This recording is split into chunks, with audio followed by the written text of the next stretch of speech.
RSS यानी राष्ट्रीय स्वयंसेवक संघ हमेशा इस बात से इनकार करता है कि वह राजनीतिक संगठन है। उसका दावा है कि वह स्वयंभू तौर पर एक सांस्कृतिक राष्ट्रवादी संगठन है जिसका राजनीति से कोई वास्ता नहीं है। उसका काम समाज निर्माण, देश निर्माण और भारत माता के प्रति लोगों में भाव पैदा करना है। लेकिन हकीकत इसके बिल्कुल उलट है। उससे ज्यादा राजनीति देश में कोई दूसरा संगठन करता नहीं है। और यह सभी जानते हैं कि भारतीय जनता पार्टी का संगठन महासचिव आरएसएस से ट्रेंड होने के बाद में आता है कि वो पद उनके लिए आरक्षित है।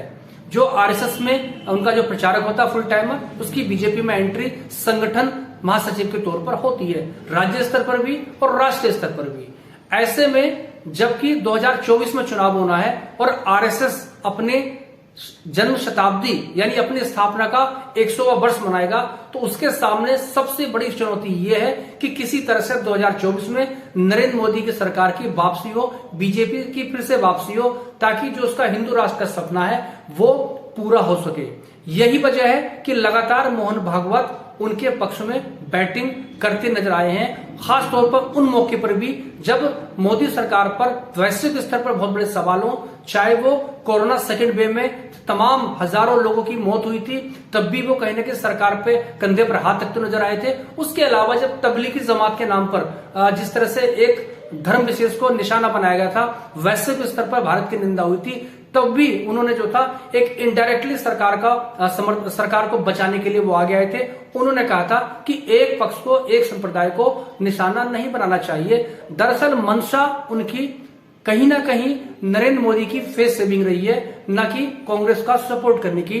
तो ये एक आज की तारीख में भारत जोड़ो यात्रा के बाद आज राष्ट्रीय स्वयंसेवक संघ के सामने एक जबरदस्त चुनौती है, क्योंकि राहुल गांधी जिस मिशन के साथ लोगों के बीच में आए हैं, अभी तक वो ट्विटर पर मशगूल रहे हैं और ट्विटर की राजनीति करते रहे हैं, लेकिन अब जबकि वो कन्याकुमारी से लेकर कश्मीर तक यात्रा कर रहे हैं और भारत जोड़ो यात्रा वो कर रहे हैं, तो ऐसे में उसका सीधे तौर पर विरोध कर पाना किसी के लिए संभव नहीं है। हालांकि भारतीय जनता पार्टी भारत जोड़ो यात्रा करार दे रही है, लेकिन आरएसएस की तरफ से अभी तक यात्रा को लेकर कोई सवाल खड़े नहीं किए गए हैं। उल्टे आरएसएस के से जुड़े हुए लोग, जिसमें चंपत राय भी हैं, उसके अलावा जो आचार्य जी हैं, उन्होंने राहुल गांधी की तारीफ की है। सियासत जमीन पर होती है, लोगों के बीच में होती है, नेटवर्क के सहारे होती है। इस काम को राष्ट्रीय स्वयंसेवक संघ लगातार अंजाम देता रहा है और बीजेपी के लिए वो काम करता रहा है।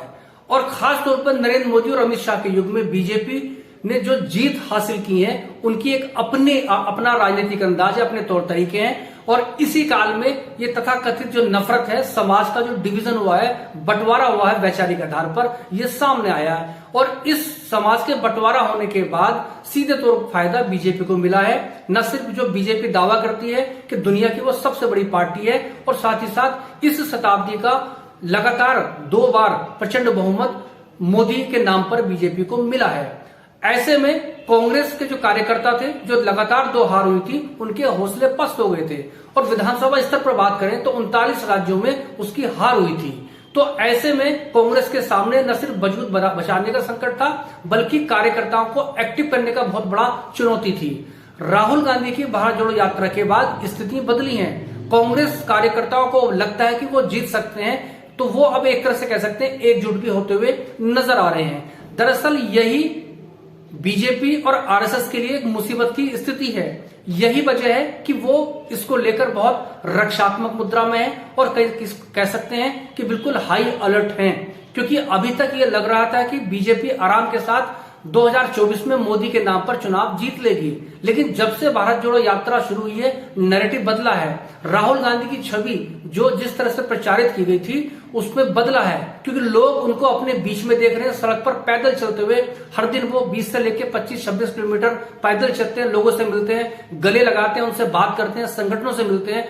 तो वो जो छवि उनकी बनाई गई थी, उससे बिल्कुल वो इतर साबित हो रहे हैं। तो यही दरअसल बीजेपी के लिए एक बहुत ही चुनौतीपूर्ण स्थिति है, जिसका सामना करने के लिए, जिससे निपटने के लिए बीजेपी अब नए सिरे से होमवर्क करने के लिए मजबूर है। और भारत जोड़ो यात्रा की बात करें तो ये स्थिति बीजेपी हालांकि राजनीतिक स्तर पर भारत तोड़ो यात्रा इसको करार दे रही है, लेकिन आरएसएस जो कि उसका वैचारिक इंजन है, जो उसकी दरअसल असली कमर की हड्डी है, रीढ़ की हड्डी है, वो इसको लेकर बहुत सतर्क है। वो सीधे तौर पर इस पर कोई सवाल खड़े नहीं कर रहे। वो जानते हैं कि इसका उद्देश्य ऐसा नहीं है कि जिस पर सवाल खड़े जाएं। और वैसे भी यात्रा में कांग्रेस का झंडा नहीं है, राहुल गांधी आ गए हैं, पूरी भीड़, पूरा जनमानस पीछे है और लोग उनके साथ जुड़ रहे हैं। राजनीतिक रैली सीधे तौर पे नहीं है, लोग आ रहे हैं, देखने आ रहे हैं। तो ऐसे में आज की स्थिति यह है कि राहुल गांधी की तारीफ हो रही है, तमाम विपक्षी पार्टियां उनके साथ इस यात्रा में शामिल हुई हैं और कुछ